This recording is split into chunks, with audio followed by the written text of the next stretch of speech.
This is TJ Jones, the host of the State of the Saints podcast. And the State of the Saints podcast is brought to you by Manscaped.com. Over 2 million men worldwide choose Manscaped for all their below-the-waist needs. For those that love the Lawnmower 3.0, well, I got news for you. The Manscaped engineering team has confirmed that they have successfully created the Lawnmower 4.0. The Lawnmower 4.0 gives you the ability to turn the 4000K LED spotlight on and off when needed for a more precise shave. The new trimmer even allows you to customize your trim all through additional guards lengths, sizes 1 through 4. And looks-wise, it's sleek with a two-tone matte and gloss finish, even features a hot foil stamp, black chrome Manscaped logo. Show your mower off loud and proud. Go to manscaped.com, use the promo code State of Saints, and you will save 20% off of the Lawnmower 4.0 as well as other Manscaped items. That's manscaped.com.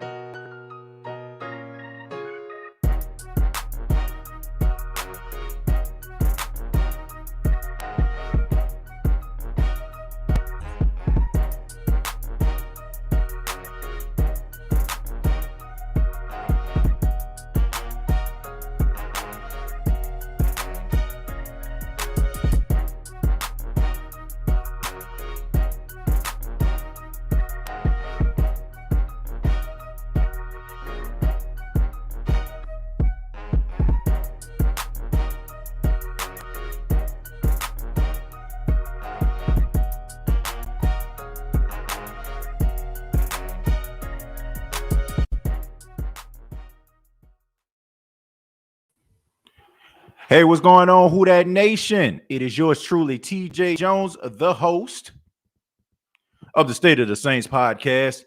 Thank you so much for checking out the State of the Saints podcast, where we talk New Orleans Saints. And on this edition, we're going to be talking about quarterback Taysom Hill.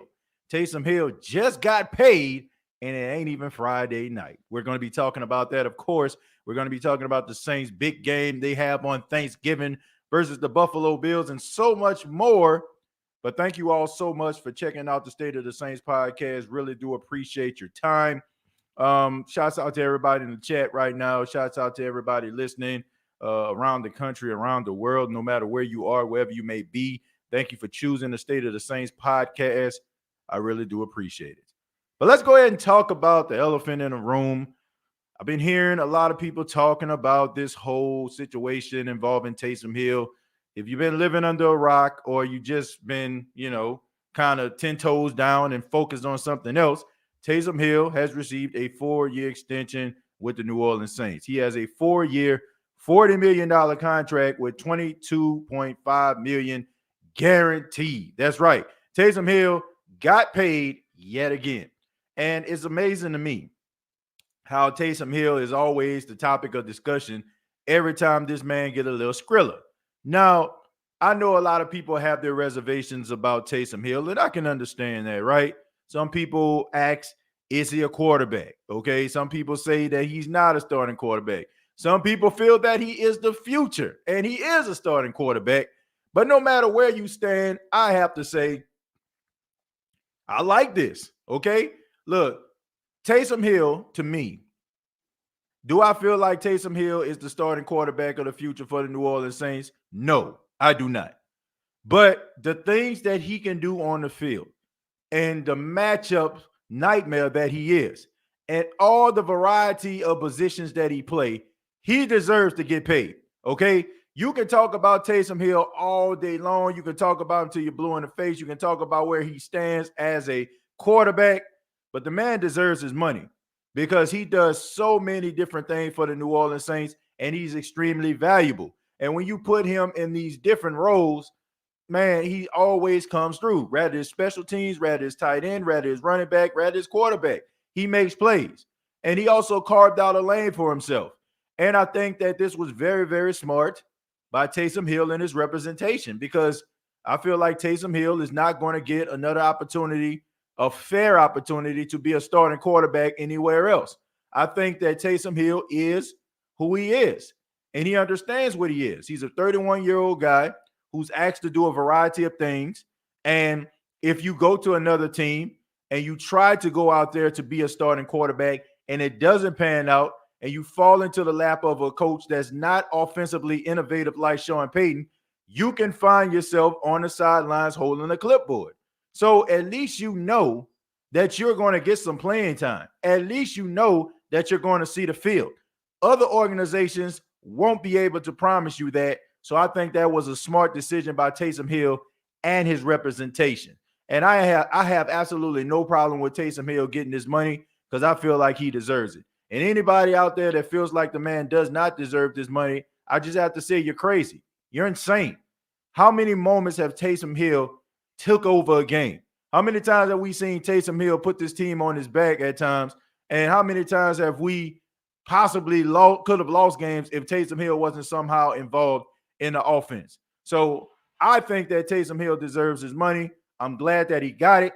Now, I do feel like if it comes to the quarterback position, because this contract that he signed, he can get up to about $95 million if he end up playing quarterback. Now, I feel that the Saints can do much better at the quarterback position outside of Taysom Hill. I'm just being serious. I don't care if you're a fan of Trevor Siemian or Ian Book. I feel like the Saints can find themselves a better quarterback than Taysom Hill can be as a starter. But I feel like this contract can kind of keep Taysom Hill satisfied sitting on the sidelines. And once again, he is not going to get another opportunity like this. I really feel like this is the best it's going to get for Taysom Hill, because Taysom Hill in the realm, in the, you know what I'm saying, in the circles of NFL analysts, they already got the narrative out saying that he's good at doing all these other things, but he's not as good at playing quarterback. So I really feel like he is going to be, I think that this contract he deserves. Because, I mean, he carved out a lane for himself, and you have teams out there that are copying what Taysom Hill does, which makes him an innovator in my book. So I have absolutely no problem with this contract. Me personally, I don't understand why anybody would have a problem with this contract. We all know that Taysom Hill is a special football player, and I'm glad he's a part of the New Orleans Saints, and I'm glad he's going to be here for the foreseeable future, and most likely he's going to retire as a New Orleans Saint, because by the time this contract is up, he's going to be around 35, 36 years old. So congratulations to Taysom Hill. Well-deserved. You won't hear any negativity from me when it comes to him signing a new contract, because the man deserves it. Roderick, thank you very much for the $10. Says, I'm not knocking Trevor Siemian, and I know how you feel about Hill. Win this new deal. Don't I think Sean Payton needs to get him a chance to start at quarterback? Look, I feel like he got his opportunity. I'm just being serious. The dude got his opportunity in training camp. It's not like Taysom Hill never got the opportunity to compete for a starting job. He got an opportunity in the offseason when it was Jameis Winston and him, and Jameis beat him out.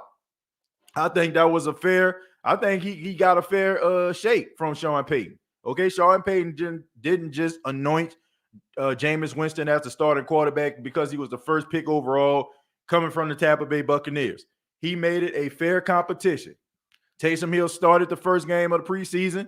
Jameis started the second game of preseason. It was going to be Taysom starting the first game of the third game of preseason. But it ended up, being a Hurricane Ida. So he got a fair shake. Between training camp, between preseason, he got that opportunity. Do I feel like this contract is an indication of him possibly being the starting quarterback of the Saints? No, I do not. I don't think one has anything to do with the other. I think he got this contract because he deserves it, and he does a variety of things, and you can't really put him in one box. You can't put him in a quarterback box, can't put him in a tight end box. This isn't like one of those situations a couple of years ago when Jimmy Graham wanted to get paid like a wide receiver when he was a tight end. This is a guy who does multi-facet of things, and I think that, because of that, you have to kind of carve out a contract for him. I feel like this contract that he got is for him doing the things that he does. and also to keep him content. Because if you have, I guess if you have aspirations of being a quarterback, right? You're not getting that opportunity and you're sitting on the sidelines. At least, you know what I'm saying, you know that you're getting paid to be out there on the field. I feel like Taysom Hill, this is the best situation that he ever going to be in. I don't feel like this is any indication about him being a quarterback of the future. Now, is there a possibility that he can play quarterback if somebody goes down? Absolutely. But I just feel like the Saints didn't give him this contract for him to be the starting quarterback of the future. I don't think that's true.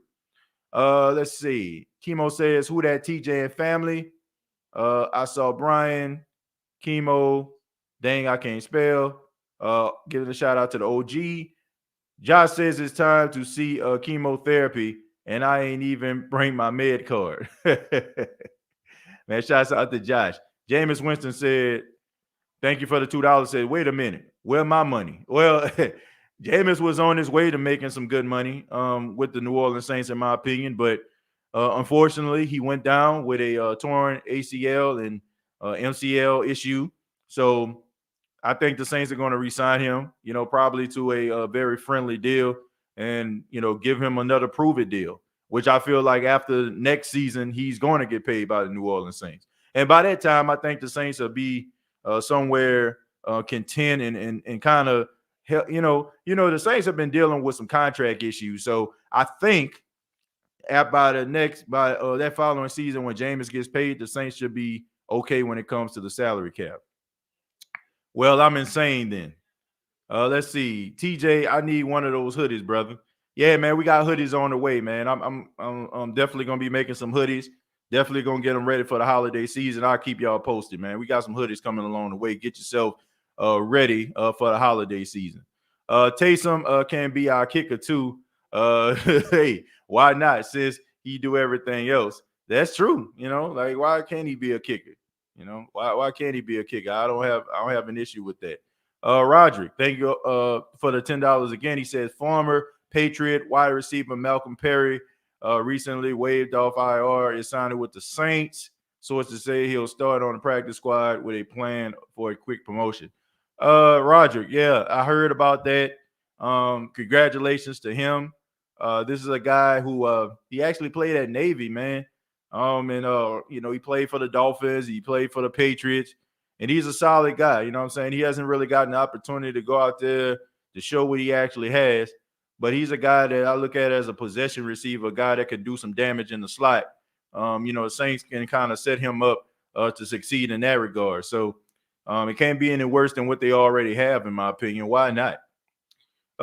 Andre says, I feel like that money should have been allocated into positions we desperately need in the future. Taysom cool and all. But look, Andre, I understand how you feel about that, and it does make sense.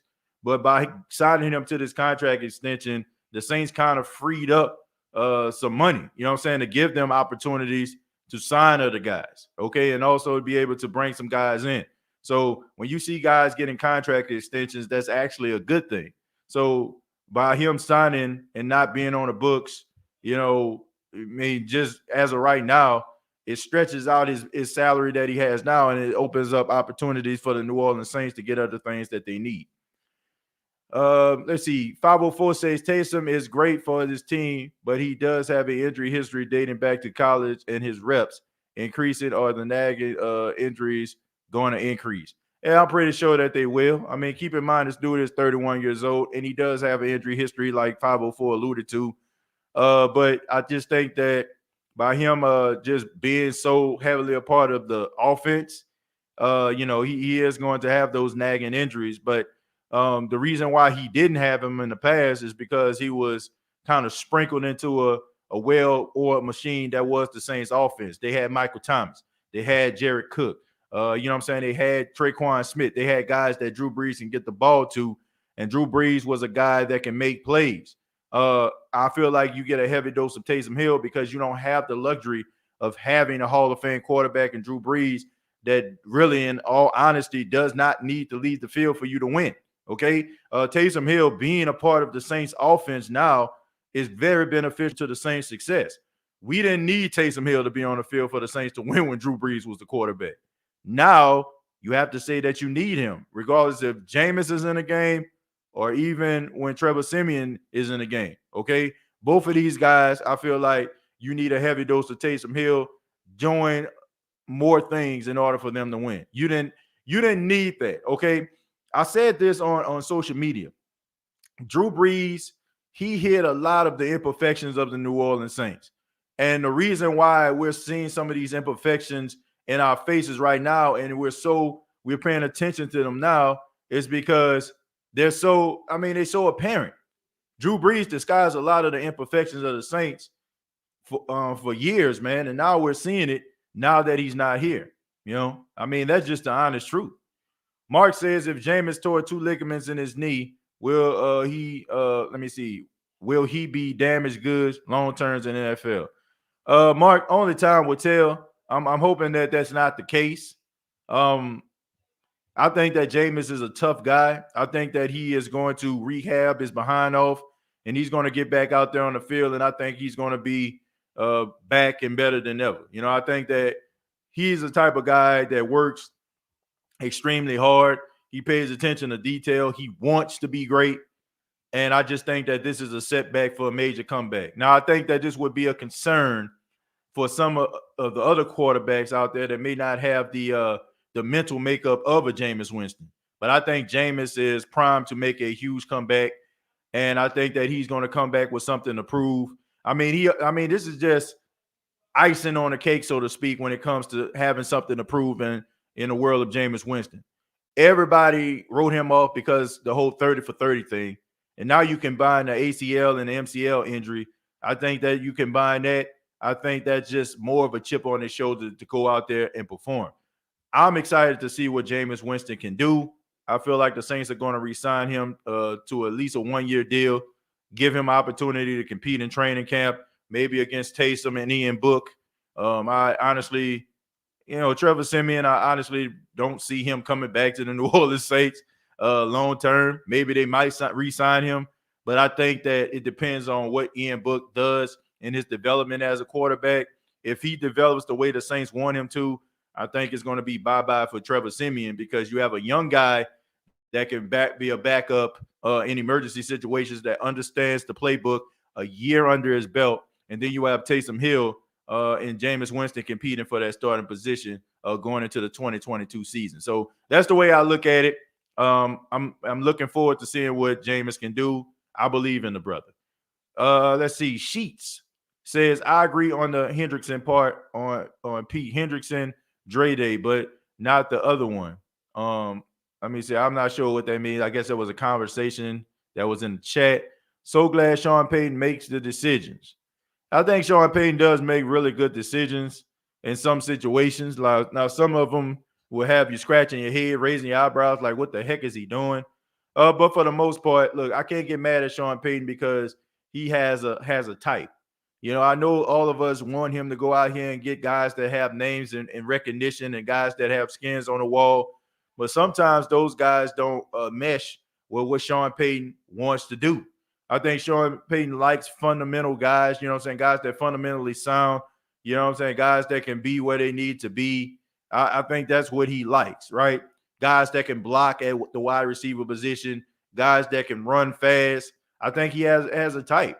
And I also think that he takes a lot of pride in developing guys, because when you have seasoned veterans coming to your team, they feel like they know everything, especially if they're a free agent, because they look like, hey, man, you reached out to me. Okay, you tried to come at me. I signed with you. Okay, so they may have that mentality, right? I think that Sean Payton likes to get those young guys that he can mold into the image of what the Saints actually want in a player.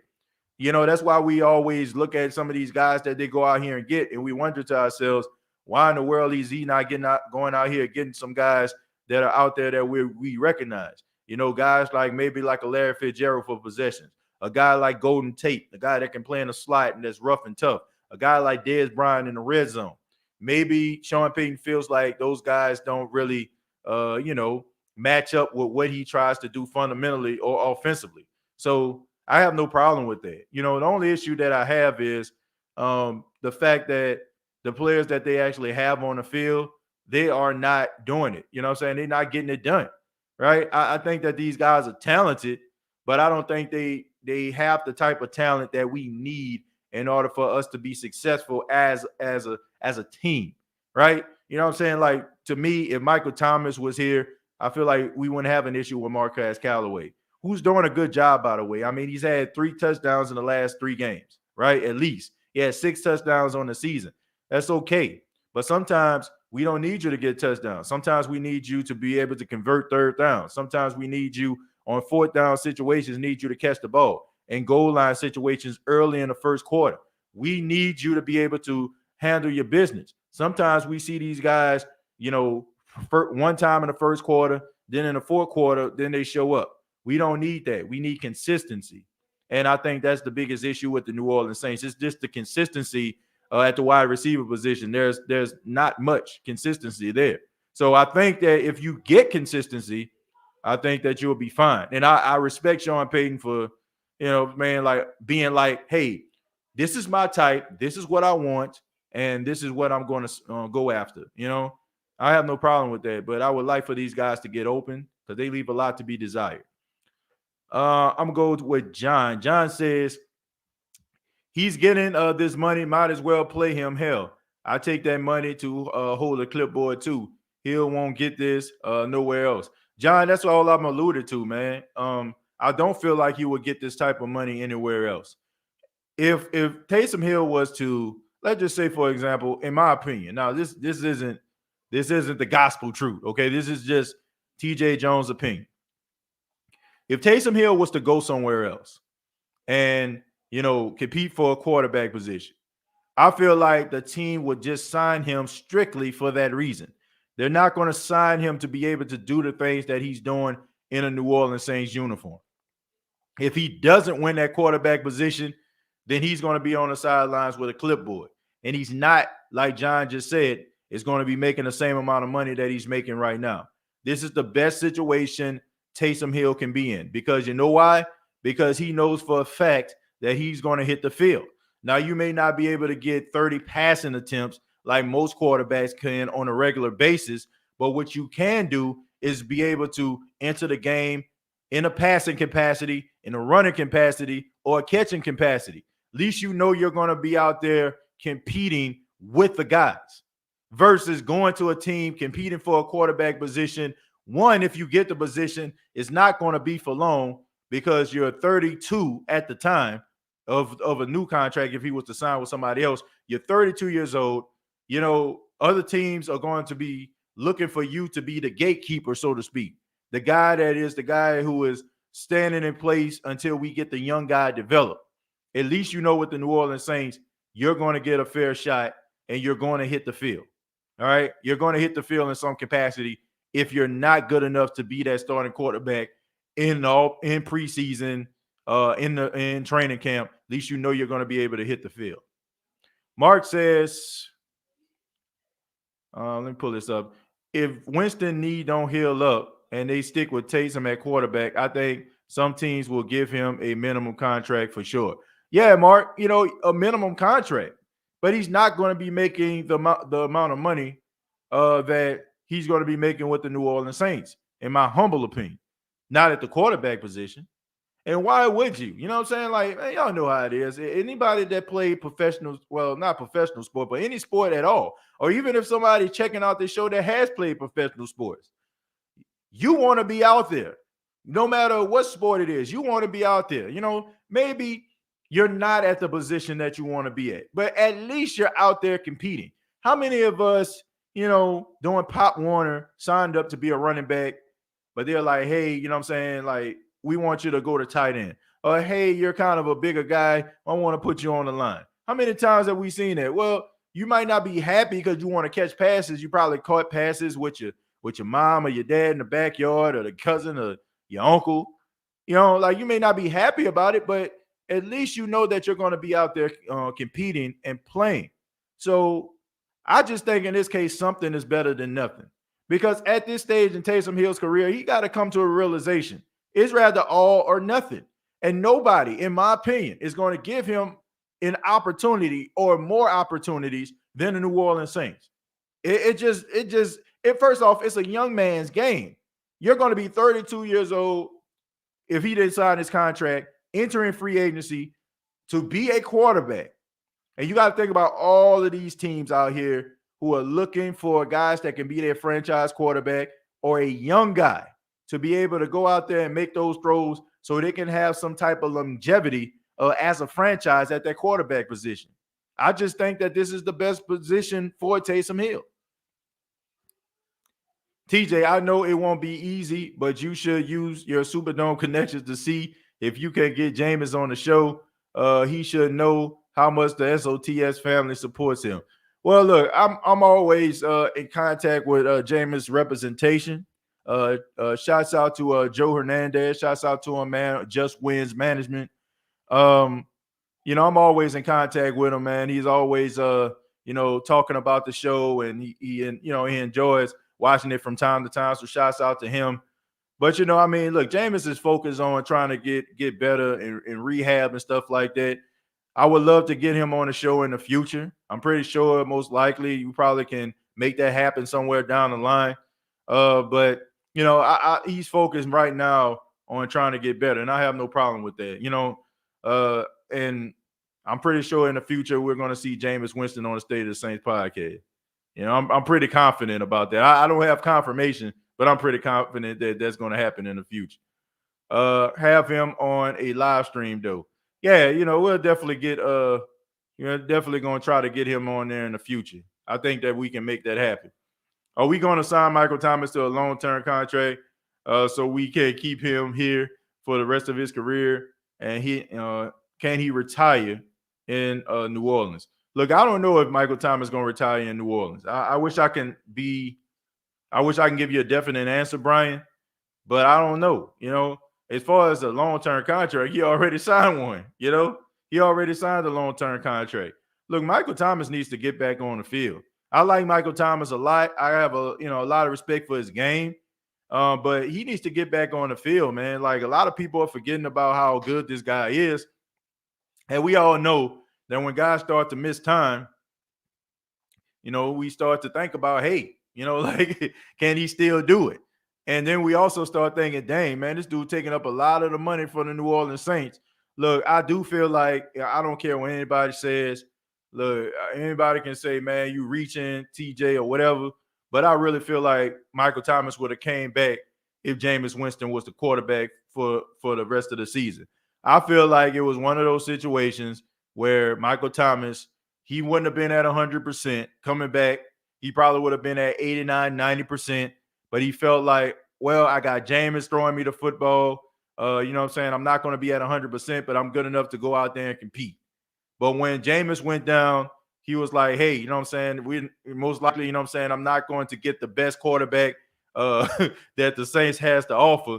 So I'm just going to sit this dance out. If Jameis Winston wouldn't have got hurt, I don't think we wouldn't have seen this story about Michael Thomas. Now, some people would say that that's a kind of a punk move. You kind of turning your back on your team when your team needs you. You being out there, contributing and demanding a double team can open up opportunity for other guys.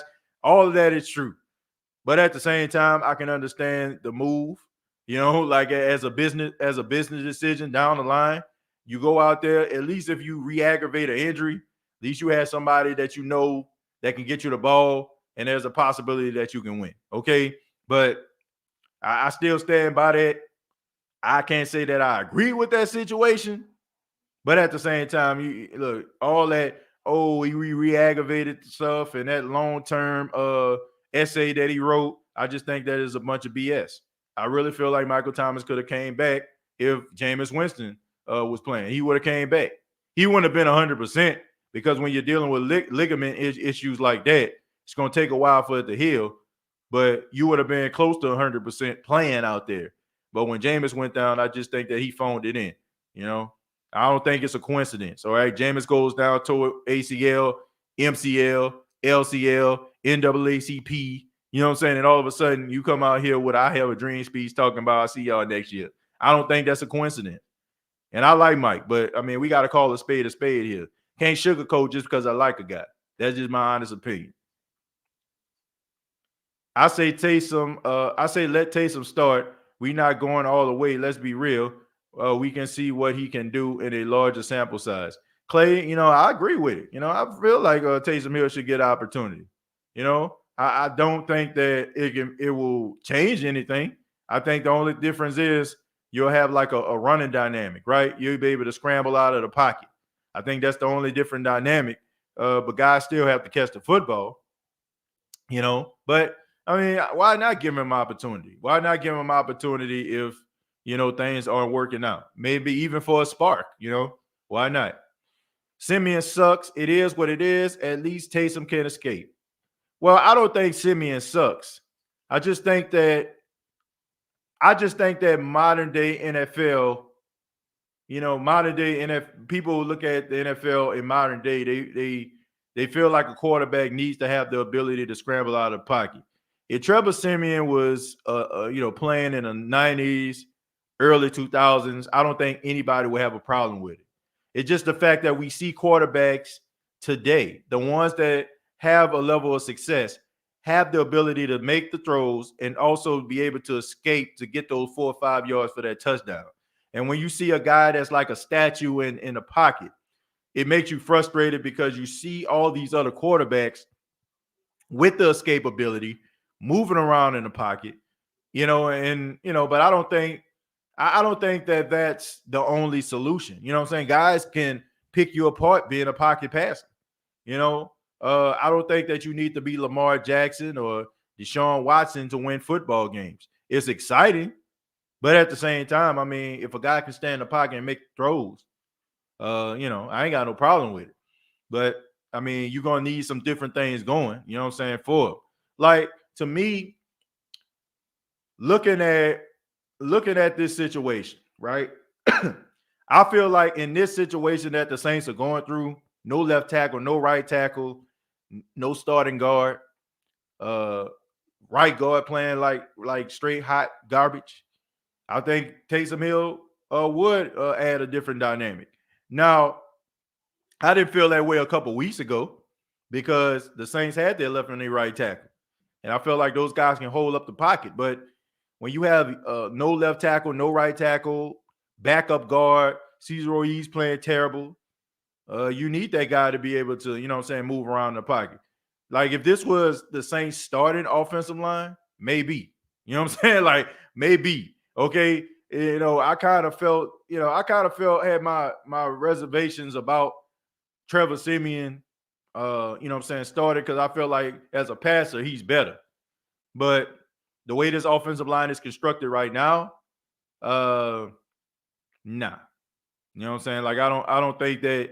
First off, Trevor Siemian needs virtually a perfect pocket. You know what I'm saying? For him to stand there.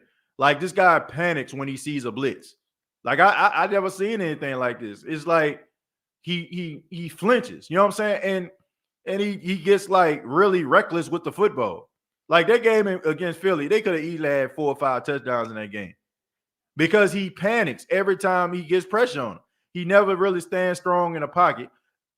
He doesn't really move up in the pocket. He needs basically a perfect pocket. You know what I'm saying? Like he needs a perfect pocket to be able to deliver the passes. Now, if he had the same starting offensive line at the beginning of the season, I think that he can get the job done. But when you missing what? Three starters on the offensive line, like, you might need to go in another direction, but I don't know.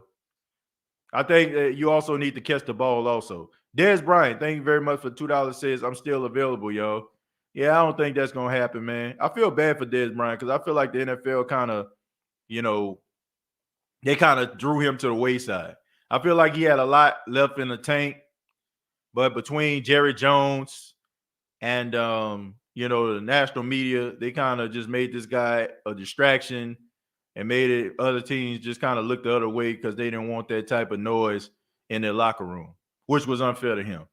Josh, thank you very much for $2. Says TJ, Tim Witherspoon just started a YouTube channel. Well, congratulations to him, man. Shouts out to him. Hope him and wish him all the success in the world. I'm happy to know that they have people out there with aspirations, starting YouTube channels, starting podcasts. They're fulfilling their dream. I think that there's room for everybody, to be able to follow their dreams. People that have come on this show, they might have aspirations of starting a podcast. I'm all for it. I just think that a lot of people come on the show, they have a lot of fire, they have knowledge. And I think that you can apply that to your own thing. You know what I'm saying? And there's never too many Saints outlets out there, because I feel like they don't have enough. I really don't. I don't feel like they have enough content about the New Orleans Saints. When I'm looking, or if I miss a day and I'm trying to catch up on Saints news, a lot of these podcasts are like few and far in between. I feel like we need more, because a lot of people, they'll come on the show and, they'll talk about the X's and O's and do an outstanding job.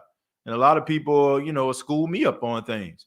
And I'm like, man, why you don't try to start your own channel? Why you don't try to, make some moves for yourself? I think there's a lot of room for people. So congratulations to him, man. Sean says, I think we should draft a receiver with our first pick and develop them. Payton made Thomas just like he made Costa. I think that whole making situation, it takes two to tango. It does. It takes a special player to go out there and apply what the coach is telling them. It's like saying Sean made Drew Brees. I think they made each other. Sean making Marcus Colston. I think Marcus Colston had to possess the talent in order for Sean to be able to scheme up different things to make him a weapon. So did Jimmy Graham. You know what I'm saying? I think that guys have to possess certain type of talent in order for them to go out there and execute.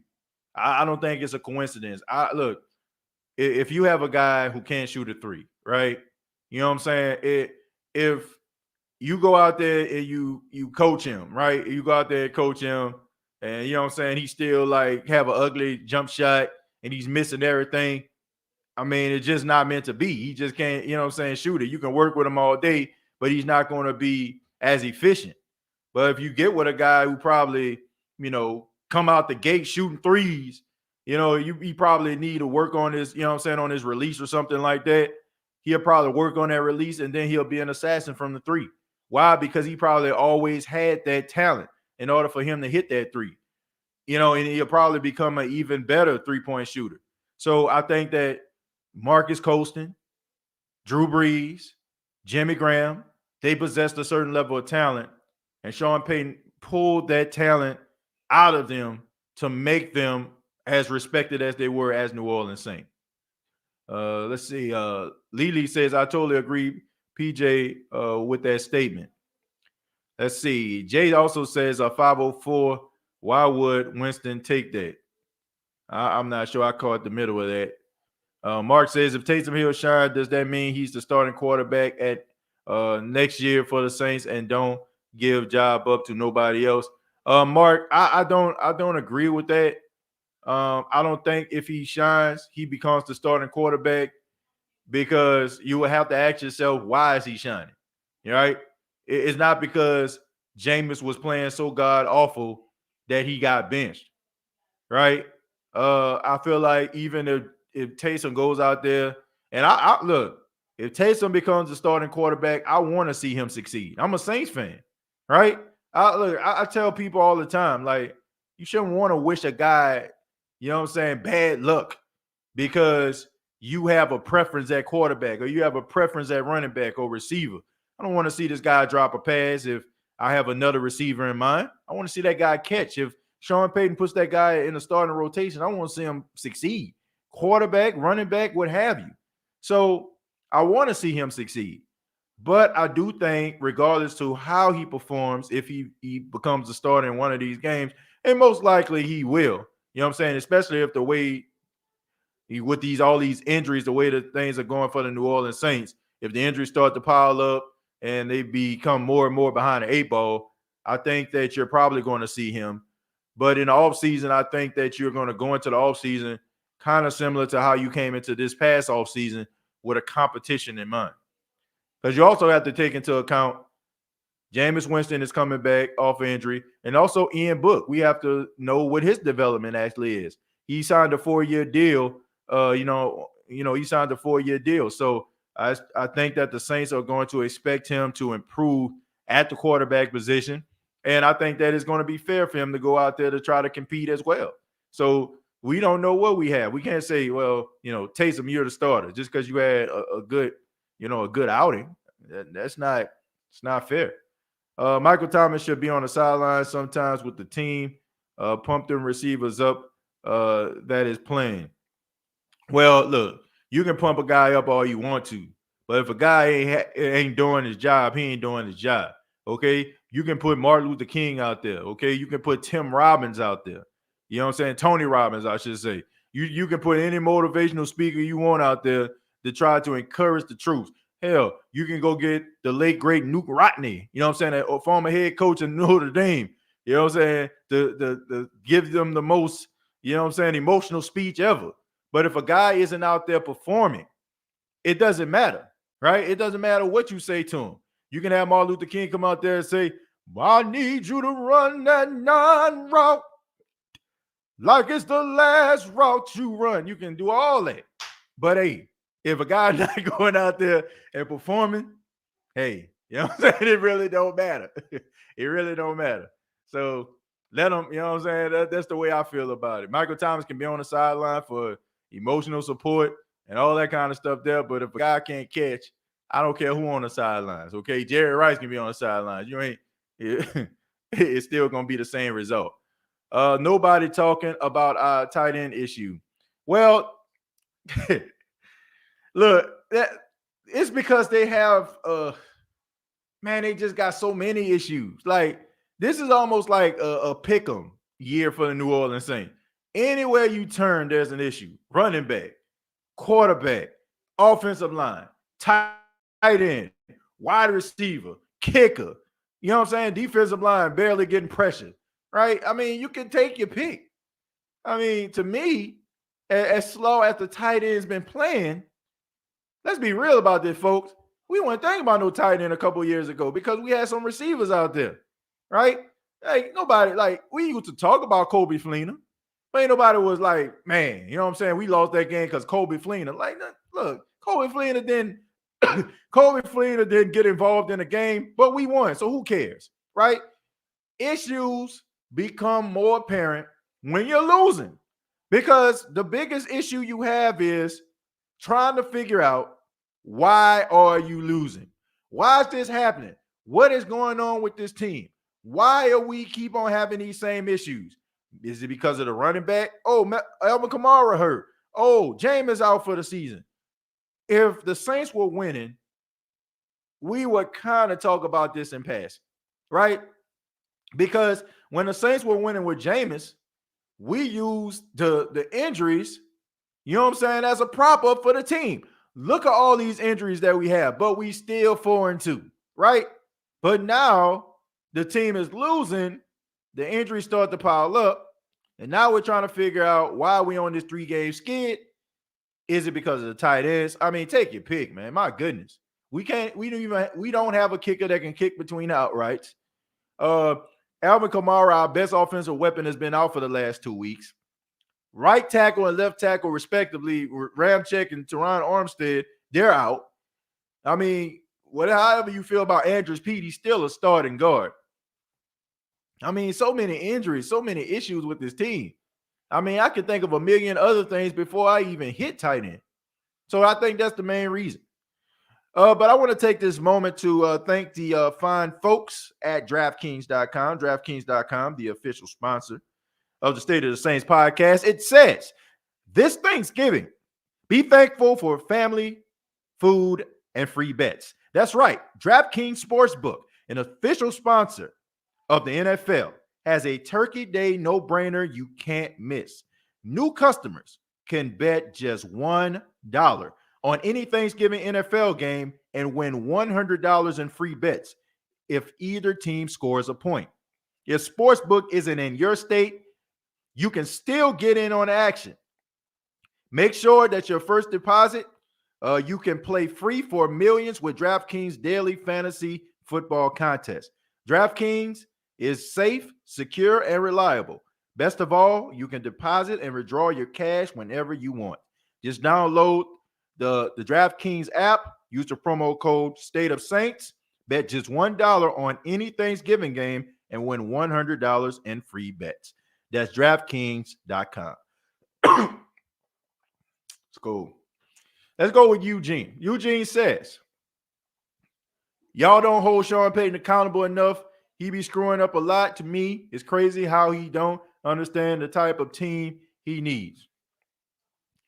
I think that Sean Payton understands exactly the type of team he needs. Okay? Look, to me, I understand how people may feel about Sean Payton.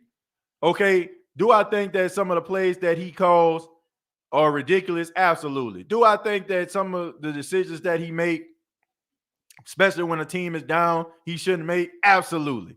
But I think people are taking this stuff way out. I mean, man, they've taken it way out in left field. This is just my opinion, okay? You're entitled to yours, okay? But this is one of those situations where people was talking about Drew Brees and talking about how Drew, you know what I'm saying, didn't have it anymore. I was one of them, okay? I was one of them. Before anybody get on that. But now the guy is gone, and we're like, God, dog, you know what I'm saying? Like, maybe it wasn't as bad as we thought. This is the same thing with Sean Payton. That's why, honestly, I can tell where a lot of people stand, and I can tell where a lot of people start to cheer for the New Orleans Saints. See, some of you never really experienced what I like to call Saints adversity. See, you were always used to everything kind of being in control. When things go bad, we start to blame the situation because we're not used to the Saints being vulnerable. We're not. We're not used to Saints being vulnerable at the quarterback position. Drew Brees has been an Iron Man for 15 years, right? You know what I'm saying? He missed like 2 seasons, but for the most part, I mean, okay, for 13 years, he was an Iron Man. Only missing about 2 games in his career. One of the games was due to injury. The other ones was due to the fact that the Saints had the number 1 seed or a playoff spot already sold up.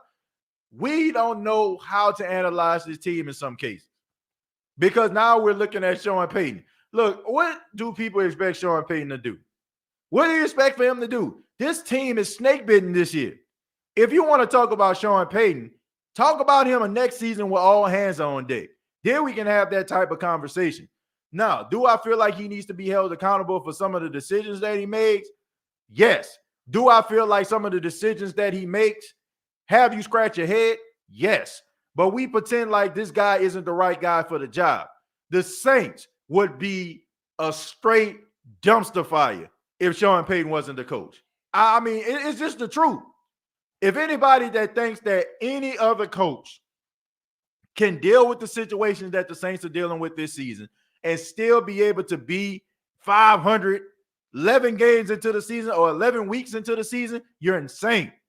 Absolutely insane. But that's the way that we think because we never really experience some of these situations. Not everybody.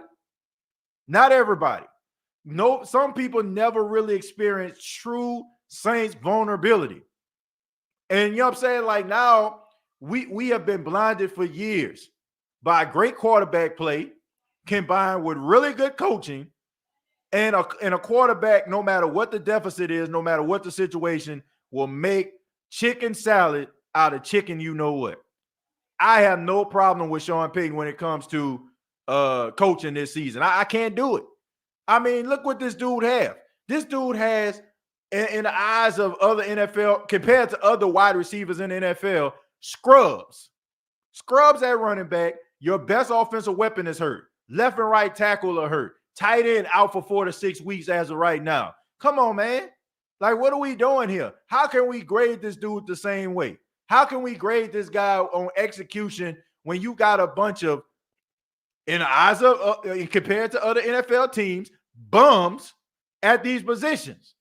I can't do it.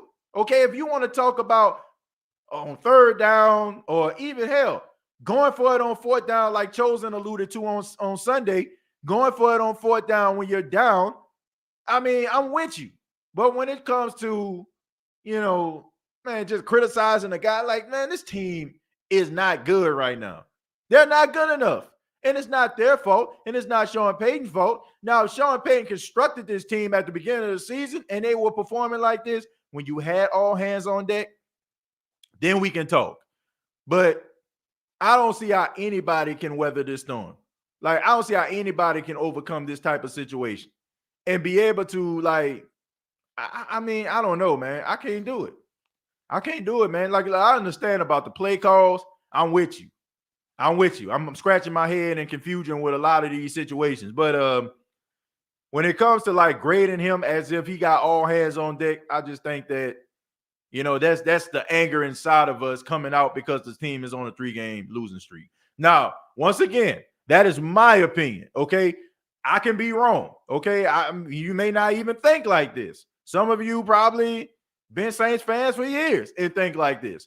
But I'm just saying, in my humble opinion, the majority, well, I won't say the majority, but some Saints fans are dealing with this situation differently because you never really experienced vulnerability to this extreme from the New Orleans Saints organization. Heel Boy 420, thank you for the $4.99. I really do appreciate that. Thank you, man. Chicken Sheet, thank you very much for the $2. Says Sean to turn me into chicken salad. Yes, he has, man. Look, I cannot judge Sean Payton's coaching ability this year based on like, okay, they should have called this play. You know what I'm saying? They should have called that play. Fine. I'm okay with that, right? But when it comes to, you know what I'm saying? Why he don't throw the ball down the field to this guy? Why? So he can run past the guy and drop it? You know what I'm saying? Like, come on, man. Like, guys not blocking because they're not good enough. They're not starters, right? They getting ran over and bull rushed because they're backups with very little experience at the offensive line. On the offensive line, I should say. So it's hard for me to just sit up here and just critique Sean Payton the way I would critique. Like, to me, critiquing somebody like Pete Carroll, that would be suffice. Okay, I understand Russell Wilson is out. But still, how many times have we seen Sean Payton be without Drew Brees over the last couple of seasons and still be able to put a formidable group on there? You want to judge Pete Carroll? Fine. Belichick, you want to judge him because he's so successful as a coach and they aren't playing the way that they once did now that Tom Brady is in Tampa? Fine. But they're even winning the division right now, which tells you exactly what, what I'm alluding to.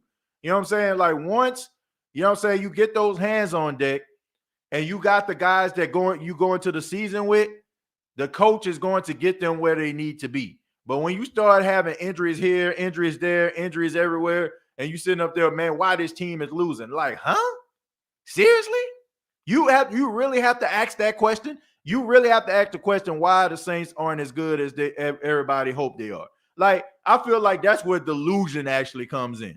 You're actually delusional. You're delusional. Okay, look, we psych ourselves up psychologically. Next man up. But seriously, folks, I mean, let's just be real about this. Okay, I like Dwayne Washington. I like Ty Montgomery. I like Tony Jones Jr. Are any of those gentlemen better than Alvin Kamara? Can any of those guys give you the same type of production as Alvin Kamara? No, they cannot. Next man up sounds good, but in reality, these guys are backups for reasons, right? Because they can't give you what a starter can. They can give you the best effort they can, but they can't give you that same type of effort, that elite effort that a starter has, like Michael Thomas. Callaway, I like him, but he is not Michael Thomas. Michael Thomas is the number one receiver for a reason. And if he's out, there's going to be a huge drop-off.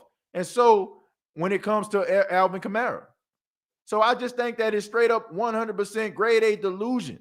If you expect for the New Orleans Saints to come out there and be as efficient as they would if all hands were on deck, I don't think that's possible. I don't. How y'all think we finish this season? I still think they can be 11-6. I still feel that way. I still got them going 11-6. They talking trash about the Saints, but gave the 49ers all the excuses in the world when they got hit with injuries. But that's what they do. Like it's almost like when you're watching the game, like okay, I understand why. Okay, look, I understand. I want people to understand. Television is about ratings, right? TV shows is about ratings. So of course, if you have the Saints versus the Philadelphia Eagles, you're not going to start talking about ad nauseum. Oh, they ain't got this player. They ain't got this player. Oh, if such and such was here, they would have made that play. Why? It's because you want the game to seem like it's going to be competitive. Because if you start talking like that, people are like, man, let me turn the channel, man. Like they ain't got all hands on deck. So why am I going to watch this? Most likely they're going to lose. So they're not going to say that in real time because they want you to tune in, right? And you know what I'm saying? Of course, when it comes to, the analysts and stuff like that, of course, they're not going to do that because, it's better to, devalue the Saints because who's in the division? The Tampa Bay Buccaneers. And who's their starting quarterback? Tom Brady. So if you start talking about the Saints being injured and having, all these injuries and Saints been winning the division for the last 4 years, I mean, it kind of depreciates if the Tampa Bay Buccaneers win the division this season, because then you would be like, well, if the Saints were with all hands on deck, would Tampa win the division, right? So then you'll have that narrative, and then you'll be like, oh, well, Tom just won the division, and the Tampa Bay Buccaneers just won the division because the Saints wasn't healthy enough to compete with them. And you know that we don't want that because we want to elevate Tom Brady, as long as he's in the league, right? We want to make it seem like what Tom Brady is doing is overcoming all type of odds and obstacles and stuff like that, even when he's not doing it, right? It's that invisible adversity they like to push out there. But we know the truth. We know it. You know it. I know it. But at the same time, hey, sometimes it's a battle of attrition. And right now, they're the more healthier team, and they got the better quarterback. You made a CT Crusher, man. Shouts out to CT Crusher, man. Callaway has to get stronger in his route running. Yeah, I agree. I agree, Eugene. But at the same time, he's getting number one attention, and he doesn't deserve it. Okay, you got Darius Slay on you. Look, I love Callaway, but the dude, come on, man. Having Darius Slay on you, seriously, like he does not demand the number one. If he wasn't demanding the number one, I think you'll see a better version of Marquez Callaway because he'll be going up against maybe the third or the fourth string cornerback. And I think he'd be able to win that matchup. But at the same time, folks, this is a good thing for Marquez Callaway because now you have 10 games the Saints have played. He has 10 games where he has gotten attention from the number one corner, right? He can take that footage in the offseason and apply it to his game, right? He can take a collage of information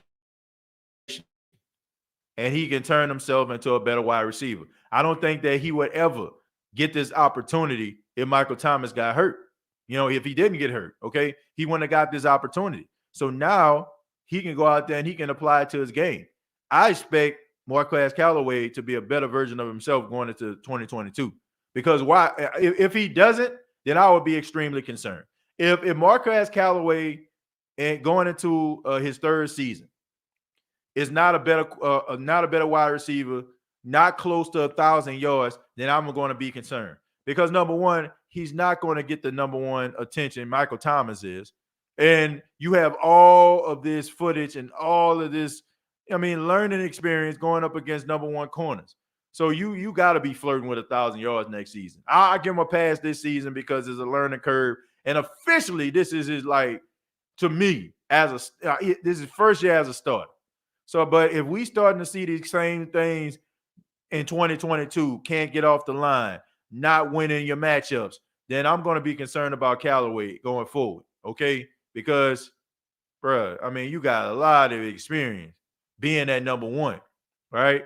And when you transition to that 2 or that 3, you should be winning them matchups. Jeffrey says, TJ, I think the topic of your show should be has the last 4 years of playoff losses disappointment taking a toll on the team? No. I can't accept that, Jeffrey, because the Saints have overcame so much adversity. And we know that the heartbreak of the playoffs over the last 4 years just became more and more severe. And the exits that they actually had, the fact that they never kind of faltered, never wavered, still won a division, still won double-digit games. I think that's a testament to this team. Jeffrey, I just think that it's just the battle of attrition. Okay? This is a snake-bitten franchise right now, loaded with injuries. Sometimes the injury guys just come down and say, hey, man, it's your time. I just think that us nitpicking and trying to figure out a solution to this is an obvious problem, okay? We're trying to find solutions to something that is so obvious. Look, the first thing we learn as kids, most likely if you're doing mathematics, is 2 + 2 is 4, right? Are you at the age 25, 35, 45? You see the math problem 2 + 2, you're going to be like, okay, so I take 2 of my fingers here. 2 of my fingers here. I got 1, 2. No, you're going to be like, man, 2 + 2 is 4. Why? Because it's obvious. It's pent inside your mind. It's painstakingly obvious that 2 + 2 is 4. It's obvious that the Saints are losing football games because they are loaded with injuries. I just look, be frustrated, be angry that they're losing. But don't sit up here and drive yourself absolutely insane as something that is so obvious, man. You know what I'm saying? Like something that is so obvious. The reason why the Saints aren't winning is because they're loaded and plagued with injuries. Injuries to key positions. Key positions, guys that really matter. Guys that make plays. Guys that put up huge numbers for this team are out. That is the reason why. We can talk about Sean Payton until we blue in the face. We can talk about play calling until we blue in the face. But what's staring us right in the face is the injury report every single week that comes down from the New Orleans Saints. So, like I said, be mad. Be frustrated. Like, you know what I'm saying? Throw something. Don't break nothing. You know what I'm saying? Because you're going to think about it when logic kicks in. Dang, I shouldn't have threw that. But understand the reason why the Saints are dealing with this is because of injuries. And it happens, folks. It happens, man. You know, sometimes you just got to look at it and be like, man, look, maybe it's not meant to be. Okay, we can cheer for them. Hope they make the playoffs, you know, and hope they can do something in the playoffs. But in reality, man, the injury guys are really messing with the Saints right now. And that's something that's painstakingly obvious. 11-6 mean playoffs, so I'm good with that. That's what I gave us coming into the season, even with all hands on deck. Yeah, I said the same thing, Spy. You know, I said the same thing. I had them at 11-6. I still feel that way. And, you know, I'm sticking to it. They will bring up the key players, but not our O-line. Well, yeah. Offensive line is very, very important, CT Crusher, to the success of any team. And quite frankly, man, I can care less. Okay, look, I think we all can agree as Saints fans, if we're looking for the validation of the national media, we're wasting our time. How many times have we been on this show and we talked about the national media giving the New Orleans Saints the short end of the stick? So you think that they're going to come to the Saints' aid now that there's a legitimate reason as to why the Saints aren't successful? The Saints fall into that narrative of not being a successful team. Why do you think no matter how successful the Saints are, people always allude to the bags on their head and them being the ain'ts? Why do you think they do that? Because in the eyes of history, the Saints are always going to be second fiddle to teams like the Cowboys, teams like the Green Bay Packers, teams like the Philadelphia Eagles, big market teams. You know what I'm saying? Or historical teams in Green Bay's case. They're always going to be that. NFL is about nostalgia. They're quick to bring up all, you know what I'm saying, the Chris Sable, you know what I'm saying, documentaries and stuff like that about the days of yesteryear, right? So they're always trying to keep that narrative going no matter how much success a team attains. If a team is known for being a losing franchise, They're going to keep that narrative going. You don't really see them talking about how improved the Cleveland Browns have been over the last couple of years. And that's something that should be talked about.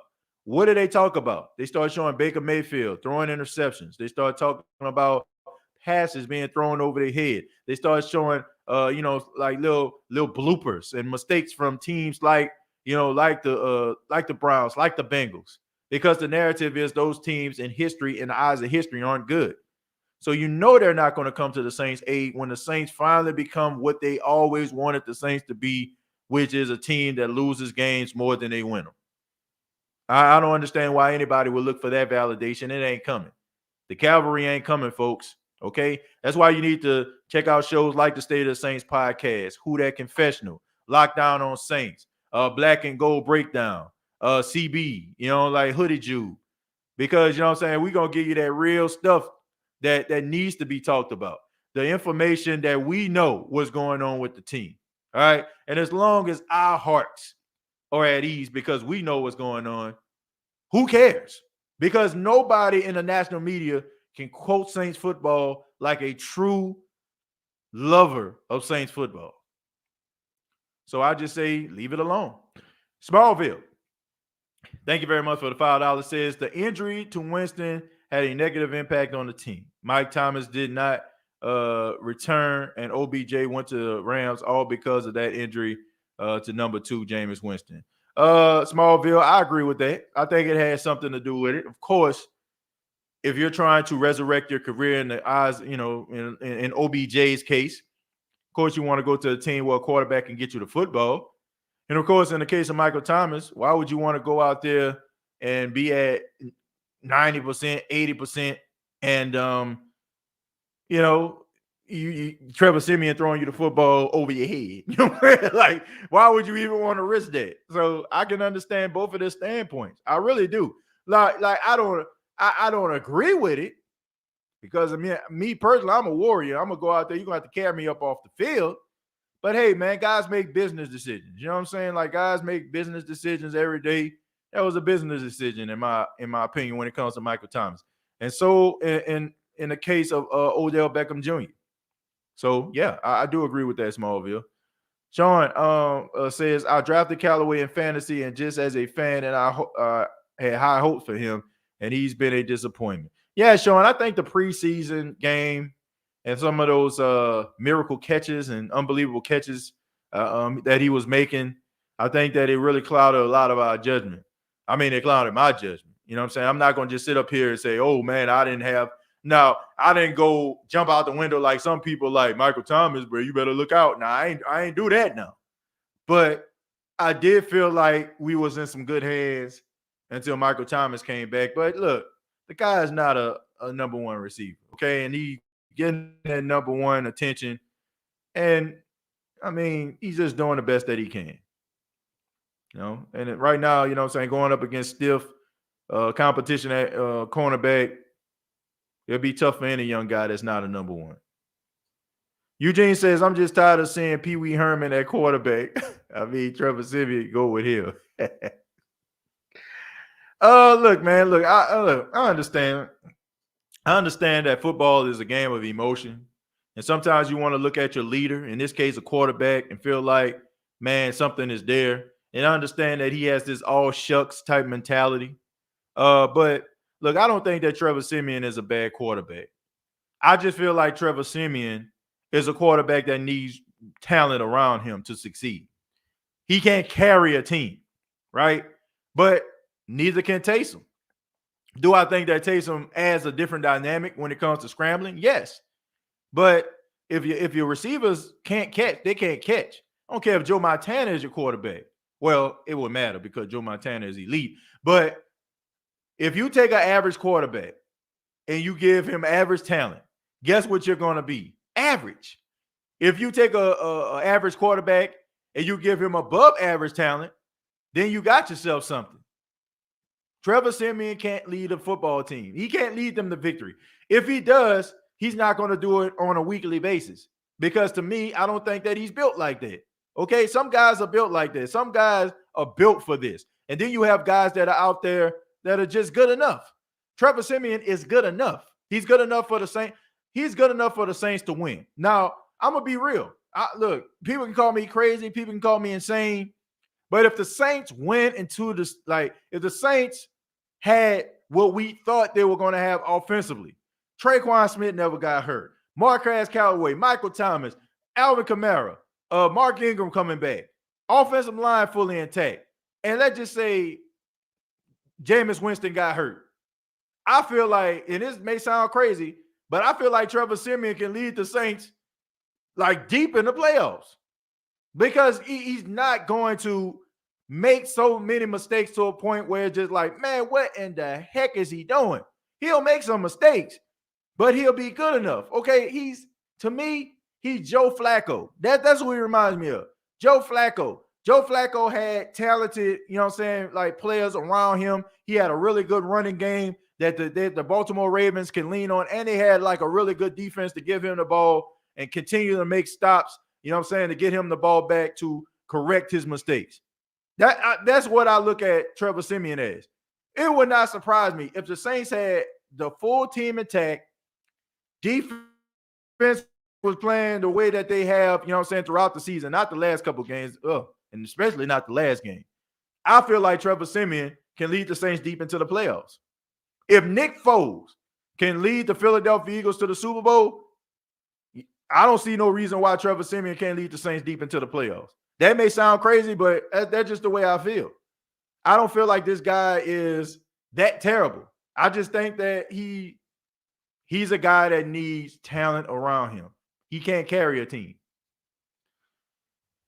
LMAO, thank you very much for the $5. Says, what's going on, Big TJ? I haven't called in a while. Yeah, man, we miss you, man. Next time we open the phone lines, make sure that you call in. Make sure you call in. Sean says, stop it, TJ. Why? Why should I stop it? Why should I stop it?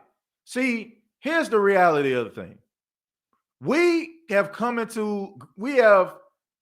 made up in our minds that we've seen Kyler Murray, that we've seen Deshaun Watson, that we've seen Lamar Jackson. And we feel like if a guy is not breaking 20-yard runs, if a pocket breaks down, then he's not good enough to win a football game. You can't tell me, right? If Michael Thomas is out there and he's catching passes, catching passes from Trevor Siemian. You can't tell me running the ball out of the backfield with Alvin Kamara catching the ball out of the backfield. Like I said, this is my opinion. You're entitled to yours. All I'm saying is great players make average players step up their game and look better.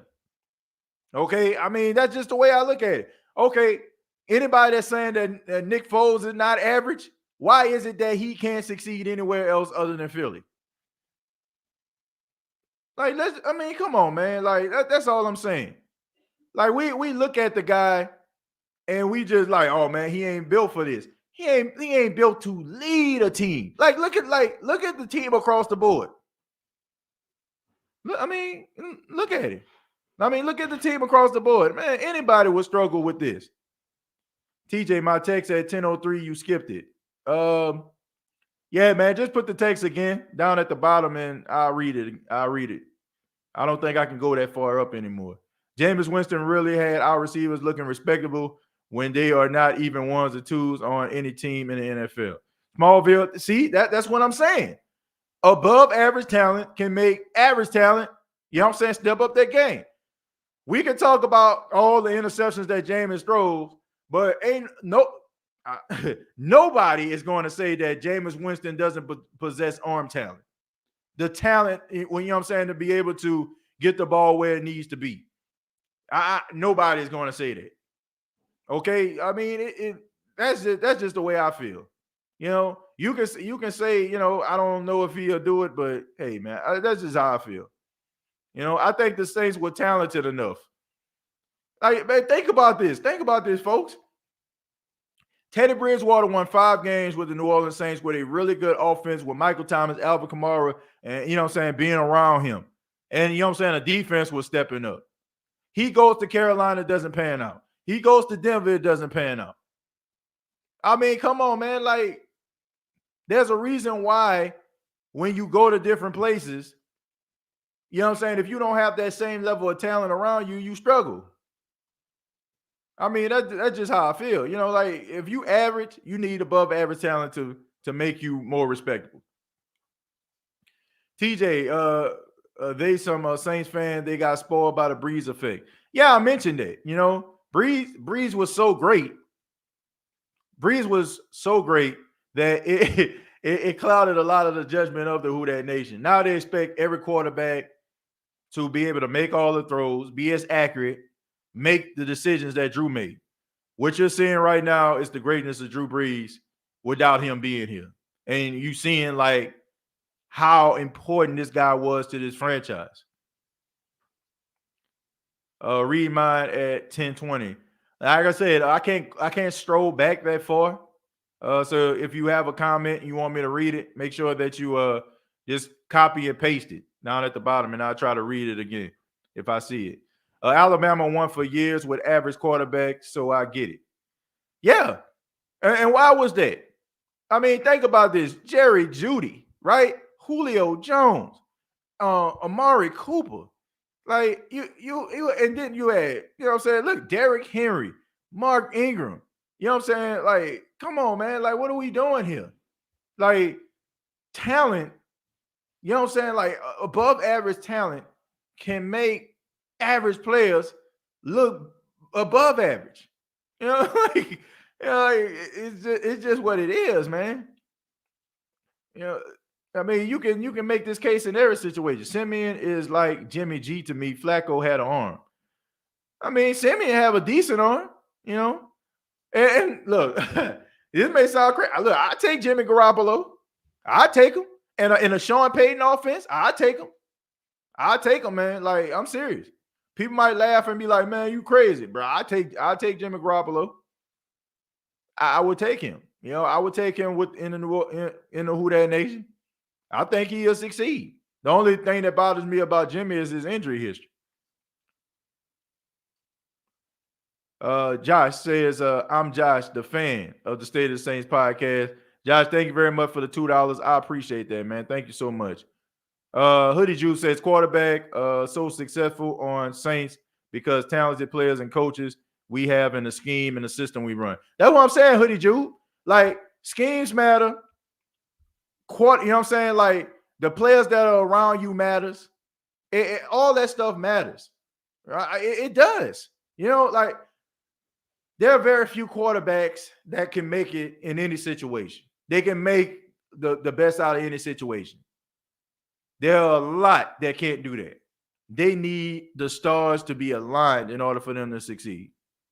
They need the right coach. They need the right system. They need the right players. To me, if you combine all that, you know, you'll have success, no matter if, you know, if a quarterback is average or not. TJ, you right. The Bears had Rex Grossman at quarterback, and they made it all the way to the Super Bowl. I mean, even Trent Dilfer, you know what I'm saying? Trent Dilfer with the Baltimore Ravens, and you know what I'm saying, the 2000 Ravens. So, I mean, there are cases where average quarterbacks, you surround them with talent, above average talent. You know, they do enough. I mean, even Jimmy G, since we're talking about that, let's talk about that. The 49ers, and I was talking about this with a caller on the show on Sunday.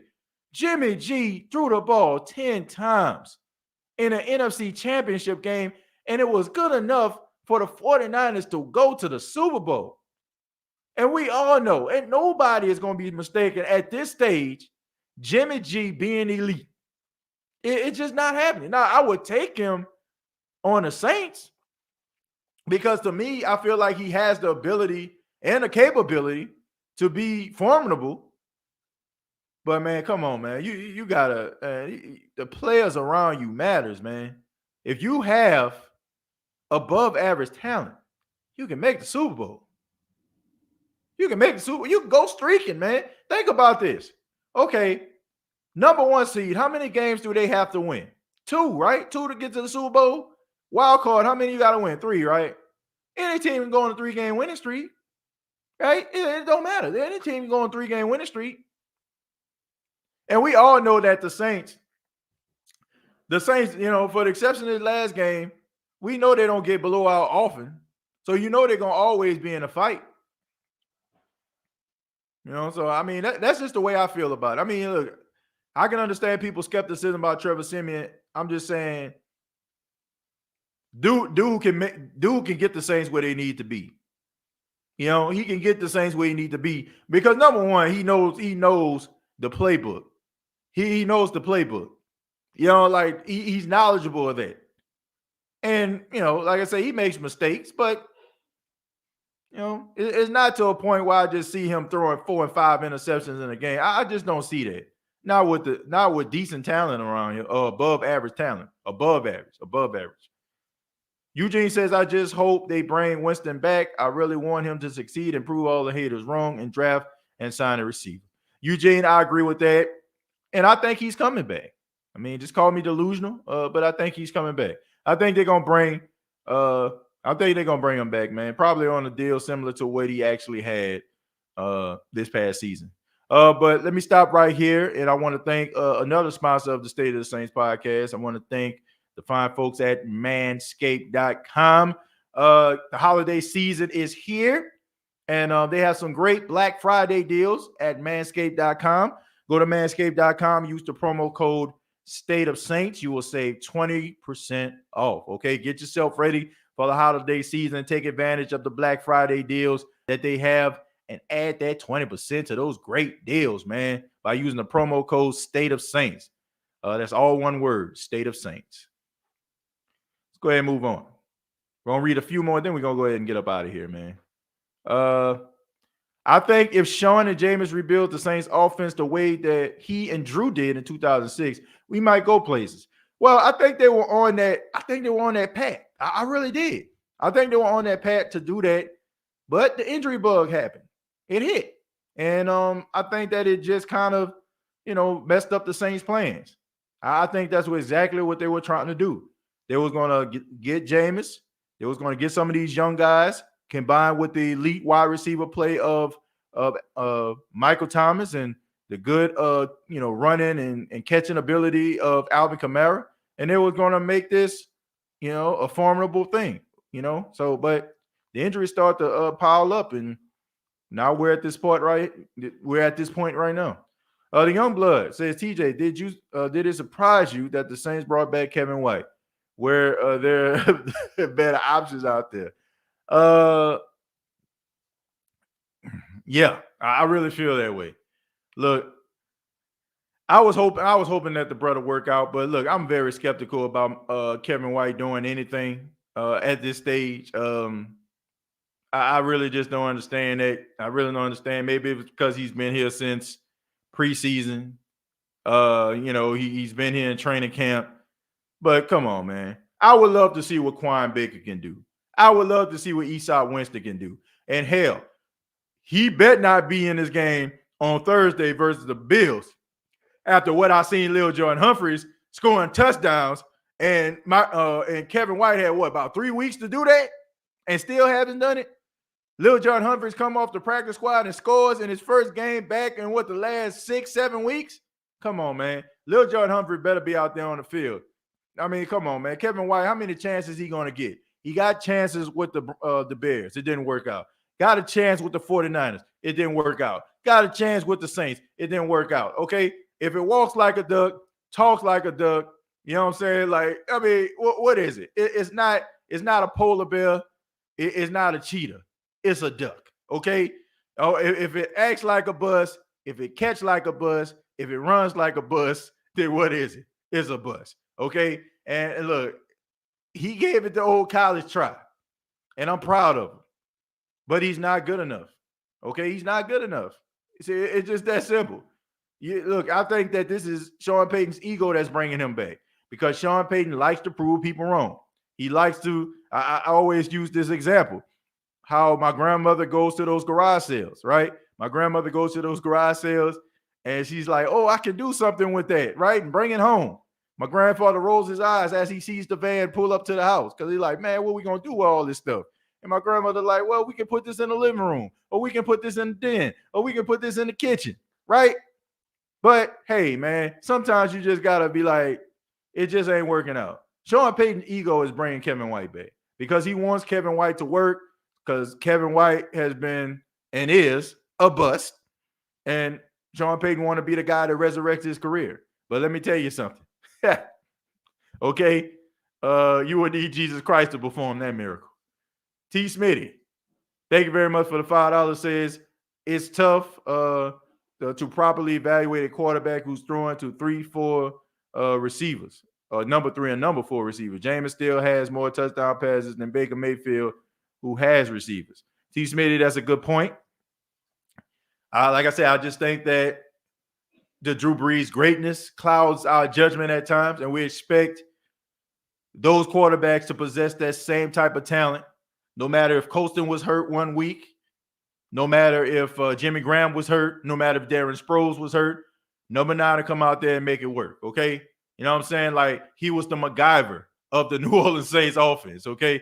If some of those young people out there never seen MacGyver, MacGyver was known for taking little small things and turning into things that help him get out of different calamities, you know what I'm saying, and dilemmas. You know what I'm saying? Like, so we had number 9, who was our MacGyver, okay? But guess what? MacGyver is no longer with us, right? So the imperfections are blown up because now we don't have anybody to erase those things. So when you see number 3 and number 4 receivers not catching passes, it's because you don't have that elite Hall of Fame quarterback that can bring that oomph, that, you know what I'm saying, that full potential out of them. To be able to, you know, get to them on the sidelines and say, man, next time you see this, how many times, like, honestly, looking at the sidelines, now we all seen the camera point to the sidelines after 3 and outs from the New Orleans Saints. How many times have we seen these other quarterbacks in the faces of these wide receivers telling them, oh, I seen this on this drive, right? So this guy jumped in front of you. So the next time he jumps in front of you, make sure, you know what I'm saying, like you go to the left or you go to the right. How many times have we seen this on the sidelines this year? And how many times have they pointed to the sidelines and we seen Drew Brees, one with a tablet in his hand, and he'll get up, you know what I'm saying, he'll get a tablet, you know what I'm saying, to the quarterback coach, walk over to the wide receiver, or take the tablet over to the wide receiver and say, hey, they did this. Do this. So Drew Brees was not only a great quarterback, he was an offensive coordinator on the field at the same time. You don't have that luxury anymore. And I think that's what people aren't looking at. They're like, why is it not working? Why is the number 3 and number 4 receiver ain't catching the pass? It's because Drew Brees made those guys better than what they actually were. Once again, if you have above average talent, you can make average talent look above average. You know, especially if you have elite talent like Drew Brees did. Hoodie Jew, thank you very much for the $4.99. Says best lineup at wide receiver: Callaway, Harris, Lil Jordan, Stills, tight end Johnson. That would be my wide receivers when we are passing. I agree, Hoodie Jew. I think that's a good lineup. Lil Jordan Humphries, to me, has proven that he can do some things. He's made plays every time he's been out there. Don't know why Sean Payton don't want to put him out there. I don't know what it is. Maybe he doesn't practice well. You know, some guys just don't practice well, man. But when it comes to Sunday or Saturday, they just go out there and ball the heck out. And maybe that's what Lil Jordan is. Because every time he goes out there, he makes at least 1 or 2 plays that I'm like, dang, okay. I mean, we remember that touchdown he had against the Kansas City Chiefs. It was a pretty impressive touchdown he had against the Philadelphia Eagles this past Sunday. So why not keep him out there? How many times has Kevin White been throwing the ball and it goes through his hand, off his chest? I mean, come on, man. Like, I understand that you want to make it work. I understand that you want to add to your genius. But sometimes you just got to look at it and say, man, it's not working, and I'm going to just go in this direction here. It's time to move on from Traquan Smith. He has been there too long and still hasn't improved. He's a 4 catch for 45 yards type of guy. Eugene, I don't know if it's time to move on from Traquan Smith, in my opinion. I think that Traquan is who he is, okay? I think that we had expectations. Our expectations are making us feel like Traquan is not good enough. How are we evaluating Traquan Smith? That's how I'm looking at it. Like, ask yourself this question: how are we evaluating Traquan Smith? When Traquan Smith came out of Central Florida, what did we look at Traquan Smith as? a solid number 2, potential number 1. What do we look at him as? Okay, I can tell you what the scouting report was, and I can tell you what Traquan Smith did well when he was at Central Florida. And the things that he did good or well at Central Florida, he's doing with the New Orleans Saints. Traquan Smith is who he is, okay? Everybody is not going to give you 10 catches for $145 when your number 1 receiver goes down. It's just not going to happen, right? You know, sometimes other teams, like when you look at the, like, hate even using these guys as an example, but got to call a spade a spade. When you look at the Dallas Cowboys, right, you got CeeDee Lamb. CeeDee Lamb is a number 1 receiver on almost every team in the NFL. Take him off the Dallas Cowboys, he's a number 1 receiver. Amari Cooper, take him off the Cowboys, he's a number 1 receiver. Okay, Michael Gallup, take him off there, you know what I'm saying? And he most likely can be a number 1 receiver. You know what I'm saying? Definitely a really true, solid number 2. So when we look at these guys on these other teams, these guys are true number 1 receivers. When I looked at Traquan Smith, look at where he was drafted. You know what I'm saying? Like, you got to look at that, okay? Michael Thomas coming into the 2nd round. You expected for him to be a number 1 receiver, a potential number 1, because it's a 2nd round pick. The first 2 rounds are going to be guys that most likely are going to be starters, right? I mean, Stanley G. Matisse was just, I don't know what the heck that was, but in most cases, 1, 2 are going to be in your starting rotation. When you start to get 3 and 4, you're competing for a starting job in playing time. So my question is, how did we evaluate Traquan Smith? Was our intentions of what Traquan Smith was supposed to be making us feel like he's not good enough to be a solid receiver for the Saints?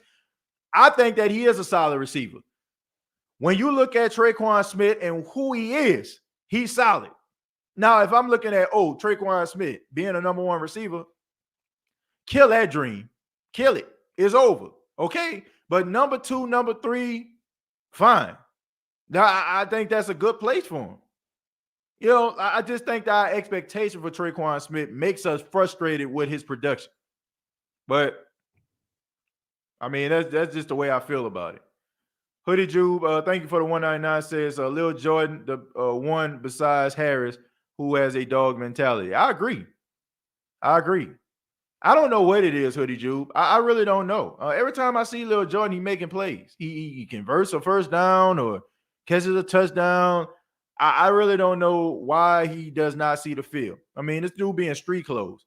And I would be ticked off if I'm in street clothes because Kevin White is getting started over me. I'm just being serious. Like, I want to see a Kevin White practice. I want to see what the Saints seeing to get this guy out here every single time. I want to know. I really do, because I'm not seeing what they see. But, of course, they get a larger sample size than me. Larger sample size than me. Eugene says, but TJ, do you think Smith improved? Not to me. I think he has. I think he has improved. Okay. I think that he has improved as a man. Looking at Traquan Smith from when he first came to the Saints and where he is now, I think he has improved. He's a really good blocker, which that's what Sean Payton loves about his receivers, the ability to block on the outside, because the Saints run a lot of stretch and toss plays. So that wide receiver that's blocking on the outside helps. I think that he's a good, a good possession receiver compared to the receivers that they have on the team. He has really good hands. He gives you at least 5 touchdowns per year, which is, nothing to sneeze at. And he catches contested catches. So I just think, look, Eugene, you're not wrong for, feeling this way about Traquan. I'm just saying, like, I never looked at Traquan as a number 1, a potential number 1. You know what I'm saying? In some cases, not even really a number 2.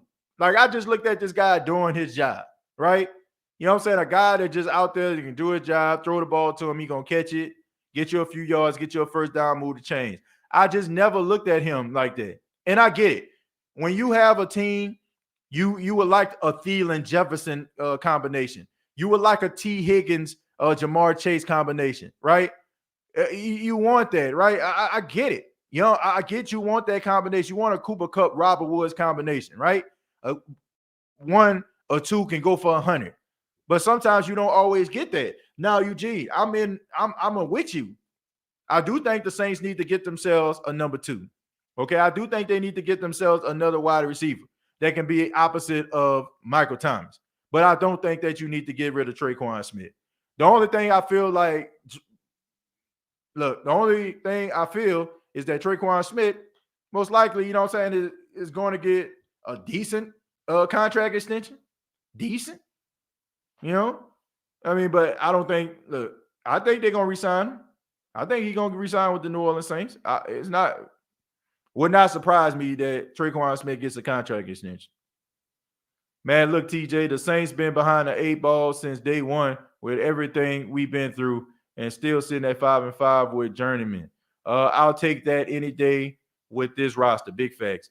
Damian, look, I have no problem with the Saints being 5-5 because, one, I understand, and number two, they don't give up. Okay, it's not like the Saints are phoning it in, saying, "Man, I quit, I give up, we gonna lose." These guys go out there and they fight to the end of, you know what I'm saying, to the whistle blow, right? They still competing. That I respect, okay? Because you're not as talented as you wanted to be at the beginning of the season. Midway through the season or late in the season, you're dealing with injuries, but you're still fighting. So I respect that. I really do. Somebody says Skull Vikings. Shouts out to you, man. Thank you for being here. You know, thank you for being here. I appreciate that. Look like you guys have made your way to the playoffs. You know, congratulations to you. Jumping the Carolina Panthers for playoff positioning and coming from a very dramatic game versus the Green Bay Packers, man. So shouts out to them. Slim South says Lil Jordan might be like Allen Iverson. We talking about practice. Maybe it is, man. Maybe it's the way he practices. I don't know. But every time he hits the field, he plays really well. Some guys do that. Sometimes guys are really good at practice. Doesn't translate to the field. You know, case in point, Brandon Coleman, Adrian Arrington, guys like that, right? Look like Tarzan in practice. You know what I'm saying? But playing like, I won't say like Jane because I don't want to offend any women, but y'all get what I'm saying. You know what I'm saying? Go out there, look like you're the Incredible Hulk, you know what I'm saying, in practice, and then look like the Incredible Shrinking Man during the game. You know, like, so, you know, that's something that they need to work on. Juan says next year will be promising. Get your guys back. I think that they're good enough to make a run. This revolving door of kickers. Yeah, it's very frustrating. It's very frustrating to see these guys just get rotated out. I hope they do something, but I don't think that you're going to get stability there until Will Lutz gets back. And Jared says, screw the Vikings. Well, look, I understand that little friendly rivalry between the Saints and the Vikings. I can understand that, but, you know, I mean, both teams, fan bases are extremely passionate, love their teams. Both of them are in the playoffs as of right now. So could be one of those situations where we see each other again in the playoffs. We don't know. Saints are finished, to be honest. Well, Ace, it ain't over till it's over. You know, I don't want to say that they're finished, but, you know, it is a little bit bleak, and I can understand how you feel, but I don't think we just need to throw the dirt on the team. Okay, I don't want to see this team just phone it in. I'm seeing people talking about tanking. I'm seeing people talking about the Saints need to work on draft positioning. But I just think that there's so many talented receivers coming into this year's draft. I don't think that tanking would be the solution because if you look at it, it's not like we're talking about offensive line here, right? When you talk about offensive line, you might want to try to get those guys in the first 10 picks, right? Because those are probably the cream of the crop. Day one starters. When you start to get like deep into there, you're not looking at offensive linemen. If you do, you're looking at guys to kind of compete, maybe, you know what I'm saying, make more mistakes than they you know what I'm saying, will make plays. So I think you can get a wide receiver in the first round. You can get a wide receiver in the second round. You can get them early, midway, or late. But you don't want to just throw your season in the trash, okay? There's still a lot for the New Orleans Saints to live up to. I mean, this division is still wide open. They still have an opportunity to win this division. And they still have an opportunity to make the playoffs until, like, things just, if they just lose the rest of the games or something like that, there's still a chance that the Saints can make the playoffs. Do you think Russell Wilson will be available next year, or we just stick with Jameis? Well, I don't think that Russell Wilson is going to be back with the Seahawks. I think that his intentions are to go somewhere where he feels like, team actually cares about protecting him. Look, if Russell Wilson is available, and this is no disrespect to Jameis, you'll be a fool not to look at him, right? But you also have to look at the situation financially and also the big picture for the team. You don't want to get a guy to come to your team. He demands a huge salary, and then you find yourself struggling to try to protect him on the offensive line, kind of similar to that of Seattle. So you want to make sure that you're doing what's in the best interest of your team in the future. Would I love to see Russell Wilson on the New Orleans Saints? Russell Wilson is my favorite quarterback in the league right now. Okay, Russell Wilson, is my favorite since Drew Brees retired. So I would love to see him as a member of the New Orleans Saints. I think he would do well. But I don't want to see Russell Wilson in New Orleans if that means the Saints exhausting their financial, their finances to try to get him. I think that wouldn't be a smart decision. And we're going to end it with Lob. Lob says, we blew the chance to get a superstar receiver in the last 3 drafts. They wasted picks on Davenport, Ruiz, Bond, Troutman, and looked like Payton Turner might be fragile also. Well, Lob, Davenport is coming into his own. Ruiz is leaving a lot to be desired. Zach Bond really didn't understand that one. He's more of a special team player. He's probably going to be our modern day Craig Robinson, a younger Craig Robinson, guy that spent most of his time on special teams. Adam Troutman, the jury's still out for him. Payton Turner, he's had some injuries. He had some injuries at Houston, but I'm not going to just give up on the guy, okay? Look, guys get injured young in their career. He still has a chance to prove that. Lob, these guys that you're naming, right? Ruiz, Thorne, Troutman, Turner, all these guys, and even Davenport, all these guys have opportunity to make this comment, and no disrespect to you, look like it's one of the most ridiculous comments ever, because they're young and they're going to develop. Hopefully they develop into what we need them to be. So I'm not going to say that those guys will waste the draft picks because they're so young that they haven't really proven themselves yet. We can't just think that, look, I understand. You get a guy like Jamar Chase, come off the bus, become a dominant receiver. Justin Jefferson, get off the bus, become a dominant receiver. CeeDee Lamb, go out there, make a name for himself. And look, I understand that. You have guys that come into the league and take the league by storm. But there are guys that it takes time for them to develop. They're not going to be everything you want them to be at that particular time. It involves development. It involves them learning to become pros. And these guys are young. So I'm not going to say, 1-2 years into the game, they suck. Okay? I'm not going to say that. And, I don't feel like that would be right. Okay? I'm not going to just throw these guys in the trash. I want to give these guys a full sample size and opportunity to really write the narrative about them.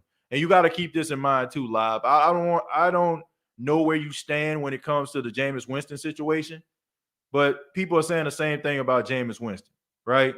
A waste of a draft pick, a waste of a pick, right? And we expect for him to be the starting quarterback for the New Orleans Saints and help the New Orleans Saints win games. So we got to be careful with that, right? We can't say on one hand that one guy's career can be resurrected. On the other hand, another guy can't, because all of these guys have shown promise in one way or another. Ruiz has shown that he can play a little bit. Bond has made some plays. Troutman has had an outstanding game against the Eagles. Payton Turner had a really good game versus the Carolina Panthers. And like I said, all of these guys have really showed flashes. So we can't just write these guys off, right? It take time, right? You ever seen like that young kid, in that classroom? Probably took them a while in order for them to grasp the concept of fractions or, like reading comprehension. But, when they do, they become that scholar. They become better at it. So give these young guys, these young bucks, opportunity to really create that narrative, man. It's hard enough to become a pro. But if we start writing guys off this early in their career, they can't be what we want them to be because they will never live up to your expectations. Like Payton Turner, I don't feel like there's no reason why we should just write this guy off. He's a rookie, right? His best days are ahead of him. You know, like if he constantly just gets hurt year 2, year 3, year 4, year 5, then okay, fine. Okay, but now you're seeing a guy like Davenport who's been hurt. But you can honestly say, man, defense, this dude's the best dude on defense right now. Right? He dominated 10 tackles, 1.5 sacks, 7 solo tackles last week against Philadelphia. Well, Sunday against Philadelphia. So sometimes we got to just be patient, Who Dat Nation. I understand because everything is kind of going downhill as of right now. We're kind of losing that patience. To me, I just feel like we just got to be patient with these guys, man. These aren't 10-year, 11-year, veterans that we're talking about.